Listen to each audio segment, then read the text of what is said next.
લોકસભાની ચૂંટણી માટે સુરત એપિસેન્ટર બની ગયું છે। કોંગ્રેસના ઉમેદવારનું ફોર્મ રદ થવું અને ભાજપના ઉમેદવાર બિનહરીફ જાહેર થવાના કારણે સુરત બેઠક દેશમાં ટોક ઓફ ધ ટાઉન બની ગઈ છે।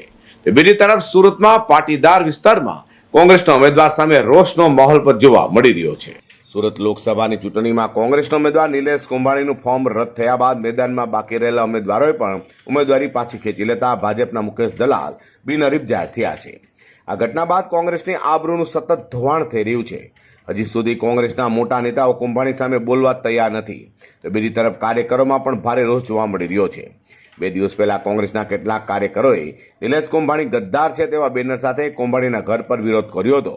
આ ઉપરાંત બેનરમાં લખ્યું છે કે સુરત લોકસભાના 19 લાખ મતદારોના હકનો સોદો કરનારને ઓળખો અને જ્યાં પણ દેખાય તેને સવાલ કરીને સબક શીખવાડો તેવા લખાણ લખવામાં આવ્યા છે। તે સુરતમાં નિલેશ કુંભાણી લોકતંત્રનો હત્યારો ગદ્દારના બેનરો હીરાબાદ બ્રિજ નીચે લગાવવામાં આવ્યા હતા। પૂર્વ કોર્પોરેટર દિનેશ કાછડિયા પોસ્ટર લગાવ્યા હતા અને કુંભાણી મોસ્ટ વોન્ટેડ હોવાનો પણ ઉલ્લેખ કર્યો છે। 2 દિવસ પહેલા કુંભાણીના ઘરે બેનર સાથે વિરોધ કરાયો હતો।